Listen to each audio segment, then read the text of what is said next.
What's up guys, Barry Gaming here, back with some more AFK Journey, and today we're going to be going over the best Plague Creeper teams. Now, we are already on difficulty 2 on this boss. 1 shouldn't be too difficult for most people. We're going to go over first a nice free-to-play strategy. There's no Celestials, there's no Hypogens. It's not going to be the best team, but it's going to be one that is very strong. And this is going back to the very old school, using heroes like Coco, using Mikola instead of Smokey. Again, if you don't have Mikola, you can probably substitute the Smokey in as a nice little substitute. And going back to the tried and true Odie, everybody should have an Odie on this count. Everybody should have a strong one, and everybody should have a Lily May. The only thing that might not be something you have, however, I did recommend that you swap into a Sonya copy, is Sonya. She's just so good at Dream Realm, and if you enjoy it and love playing free to play in Dream Realm, this is going to be the way for you. And of course, we're back to the old school spell Star Shard spell. This one is just very good in the early game. We're not going to be using any of the newer items just yet because they are not going to be easy to unlock for just anybody's account. Most people are going to be stuck with this. And I'm going to show you guys what this actually looks like here. So you see Mikola dipping very low, and actually she went down very quickly. You can see here, this team is very much going to be a level 1 difficulty team and not necessarily for level 2, because level 2 is when it really starts ramping up. You need stuff that's going to be a little bit more tanky on there, and if you do try to use this team on level 2, you're going to get your face smashed. However, if you're on level 1, this team works perfectly and might even get you the kill on the first boss.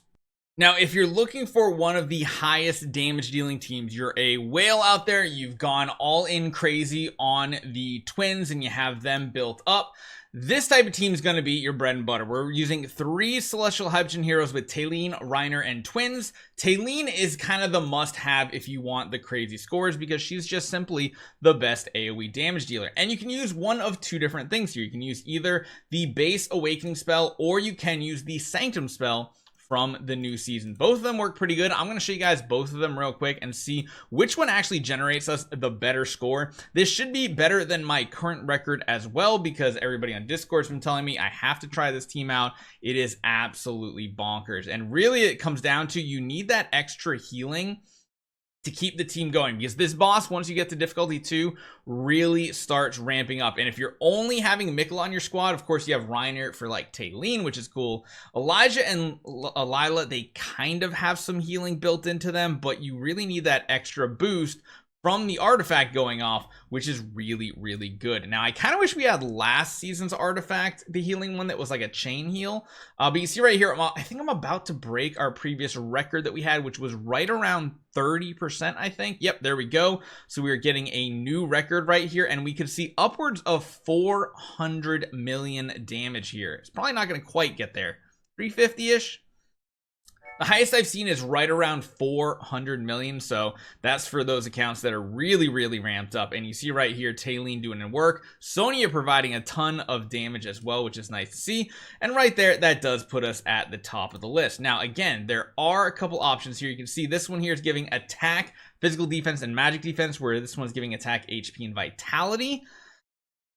It really comes down to if the extra healing and HP is better than the physical defenses here. So we can go ahead, we can do this one as well, and I'll show you guys how this one performs. Again, it should be nearly identical, but you never know. It might just be giving us a little bit of those better buffs, because again, it's giving us a tiny bit more attack, I think, and that could end up being very, very important here. Now, the downside of this battle sometimes is the enemies sometimes get out of the cone of the Talene damage. You see like the one down the bottom here, which means she does have to stop to cast her ultimate again. That is a very disheartening situation, but sometimes it does happen. And you can see here, we're just going absolutely crazy. We did lose the Reiner, which I don't know if that's a problem. I think we're like, because of the placement of the Talene, we're about 40 million behind. And you see right here, once we start losing heroes, it kind of goes downhill quickly. So it does seem like the base version might be better. And just in case you guys were wondering, I will show you guys this one as well. The harmonic spell you can get unlocked on day 1 as well. Attack, haste, and life drain. So life drain is another nice way to heal too. Gets them bonus based on their HP ratio. Let's see how this one performs. I actually haven't tried this one out on the team yet. I've seen everybody using the healing spells, but That life drain might be enough to keep it going. Oh my gosh. Our twins barely stayed alive right there. That was borderline sketchy. And not really borderline, that was sketchy. They almost went down. We're not getting as much healing, but again, that life drain is playing a pretty big role here. We really just got to see what our damage comes down to. And again, the second Taylene stops using her ultimate, everything returns to a crawl. Because again, Taylene wants to jump forward on the battlefield to use her ability, which isn't always the best. And yeah, this one looks like it is behind the others as well by about 30.